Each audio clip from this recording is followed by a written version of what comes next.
Mtoto wa Mungu, Bwana Yesu asifiwe sana. Karibu tena muda wetu ule mzuri wa kubarikiwa na neno la Mungu, na ninaamini kabisa Roho Mtakatifu atakuhudumia kwa viwango vya juu.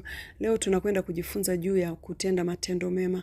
Kutenda matendo mema, mpendo wangu, kuna faida. Weka juhudi na bidii kabisa kuyatenda mema. Watendee watu wote matendo mema. Ukipata mwanya wa kumtendea mtu matendo mema, yatende matendo mema. Hasa sana wale wenye uhitaji, yatima, wajane na wote wenye dhiki, watendee mema. Mungu atakukumbuka. Jijengee ukumbusho mbele za Mungu kwa kuyatenda matendo mema.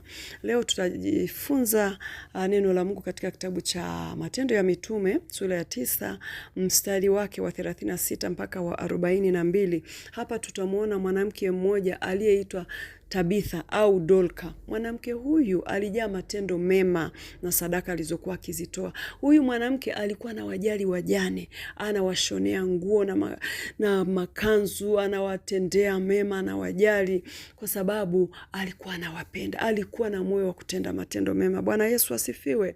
Basi siku moja huyu mwanamke akaugua na ugonjwa ukazidi sana, ukampelekea umauti, lakini hawakukipokea kifo cha Dorka. Walilia, wakapiga mayowe. Ikapelekwa taarifa alikokuwa Petro. Wakamwambia, fanya hima uje huku Yafa, tunakuhitaji.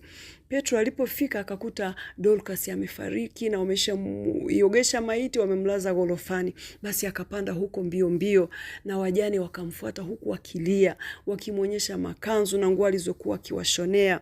Basi Petro kwa masikitiko sana na kwa huruma alizokuwa nazo kwa sababu ya hao wajane walivyokuwa wakilia, akapiga magoti, akamuombea Dorcas, akaiombea ile maiti, na Mungu akatenda muujiza. Dorka akafufuka, watu wakashangilia, wakafurahi kwa huo muujiza kwa sababu alikuwa ni mtu wa muhimu sana kwenye maisha yao.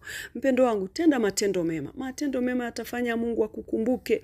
Dorka alirudiwa tena na uhai wake, akawa mzima kwa sababu Mungu alimuona ni wa muhimu sana na anawajali wajane, anawatendea mema. Hakuonekana mtu mwingine anayeweza kuwajali wajane zaidi ya Dorka. Kwa hiyo ikabidi Mungu amfufue ili aendelee na matendo yake mema, ili awajali wajane. Kwa mpendo wangu, hebu tenda matendo mema, jijengee ukumbusho mbele za Mungu popote utakapokuwa.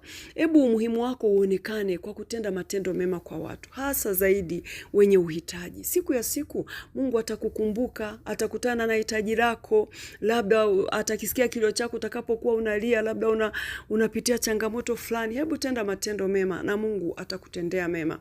Ubarikiwe sana mpendo wangu na neno la Mungu. Weka juhudi na bidii kuyatenda mema na Mungu atakuonyesha ukuu wake, atajidhihirisha kwenye maisha yako. Barikiwa na neno la Mungu kwa jina